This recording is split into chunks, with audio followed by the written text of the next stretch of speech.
Well, good morning. It is kind of a quiet morning out there. As you look outside in our Syntex Roof Systems camera in Harker Heights, you can see the cars rolling smoothly on I-14. That is good news. 30 degrees now in Waco, same in Marlin. It's 29 in Temple, 37 in Killeen, 38 in Bryan College Station. Those numbers likely hanging around in the 20s and the 30s as you're walking out the door, so be sure to bundle up. Again, the live radar network just showing a couple of high clouds. That is about it. That's about all we'll see here today, as well as some of that cloud cover hanging around. But for the most part, it will be a sunny one. Those winds relaxed right now at about 5 miles per hour, but it's just enough to make it feel like it's in the 20s and the 30s across the area. As we plan out your Thursday, we'll start here in the low 30s. We'll get into the upper 50s by noon. Feel like temperatures will be hovering in the 50s as well. And then we get into the mid 60s this afternoon. And that's numbers that are warmer than what we should see this time of year. Our normal's 59. I'm calling for about 63, 64 across the area. 63 in El Monte today. We'll call for it in Lorena as well. 63 in March, 64 in Valley Mills, down to Bell County, 64 in Belton, Nolanville, Fort Cavazos, and Killeen. 64 also in Troy and across the rest of central Texas.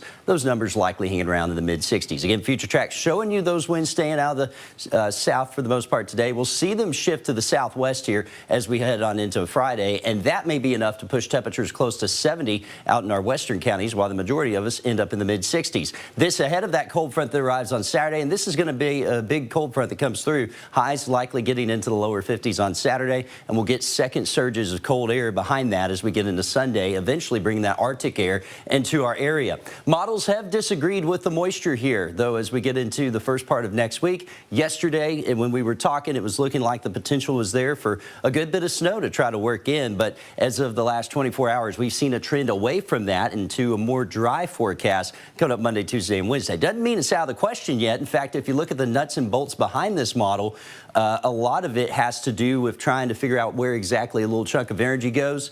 And until that can get resolved, we won't see the correct forecasts out there. And some still have that potential for snow. We do also have the potential for more rain during the second half of the week, but I think by that point, temperatures will be above freezing. So as far as that winter weather checklist is concerned, again, we've got the cold air. That's no problem. But the moisture in the track, those still have to come into better agreement. They have yet to do that yet. And so with that drier trend, I've lowered the chances coming up Monday and Tuesday. There's still a 20% chance of a wintry mix Monday and Tuesday, and better rain chances during the second half of the week. Still going to remain cold, too. Temperatures hanging around in the 30s and the 40s for highs next week. And in the Brazos Valley, more of the same, mid-60s Thursday and Friday, 30s before we get that colder air next week. Thin mint Samoas, tagalongs, and